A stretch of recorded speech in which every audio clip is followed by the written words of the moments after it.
अजित पवारांनी मुंबईसाठी अर्थसंकल्पातनं नेमकी काय घोषणा केली आहे बघूया।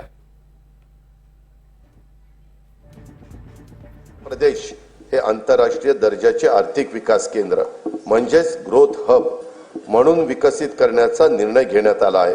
वांद्रे कुर्ला संकुल, कुर्ला वरळी, वडाळा, गोरेगाव, नवी मुंबई, खारघर व विरार बोईसर या 7 ठिकाणी आंतरराष्ट्रीय दर्जाची व्यापारी केंद्र निर्माण केली जाणार आहेत।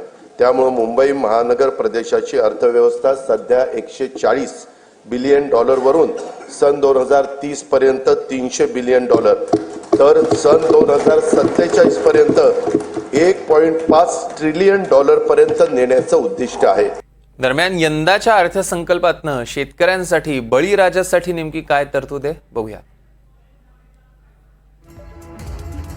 शेतकऱ्यांसाठीचे 10 मोठे निर्णय आपण बघतोय। कृषी विभागासाठी 9,710 कोटींची तरतूद, 45 लाख कृषी पंपांना मोफत वीज पुरवली जाणार, 1 तालुका 1 बाजार समिती योजना राबवणार, शेतमालाला शाश्वत बाजारपेठ उपलब्ध करून देणार, कृषी क्षेत्रात AI वापरासाठी धोरण आखणार, कृषी संजीवनी योजनेचा 21 जिल्ह्यांना लाभ होणार आहे, जलयुक्त शिवार 2.0 च्या टप्प्यातील कामं मार्गी लावणार,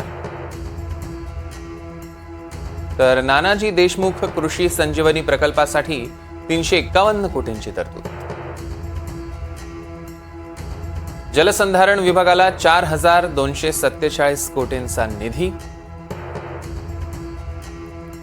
वैनगंगा पैनगंगा नदीजोड प्रकल्पांना मान्यता। हे शेतकऱ्यांसाठीचे 10 मोठे निर्णय।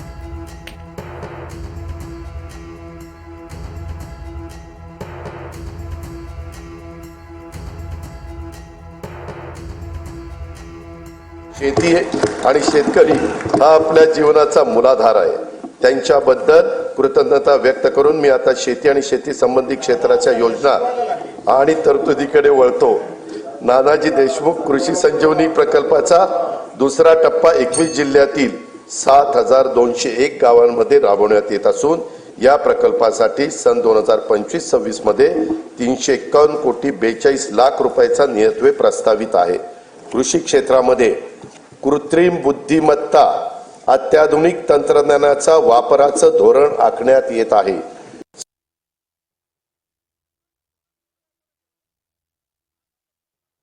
सन 2025-26 मध्ये 6.45 कोटी घनमीटर गाळ काढण्याचं उद्दिष्ट निश्चित करण्यात आलं असून त्याकरता 382 कोटी रुपये खर्च अपेक्षित आहे। वैनगंगा नळगंगा नदी जोड प्रकल्पास तत्वता मान्यता देण्यात आली आहे। या प्रकल्पाची अंदाजित किंमत 88,574 कोटी रुपये असून प्रकल्पाचे लाभ क्षेत्र 3,71,277 हेक्टर राहणार आहे। या प्रकल्पाचा लाभ नागपूर, वर्धा, अमरावती, यवतमाळ, अकोला आणि बुलढाणा या 6 जिल्ह्यांना होणार आहे। प्रकल्पाची सविस्तर सर्वेक्षण अन्वेषणाची कामे ही सुरू आहेत।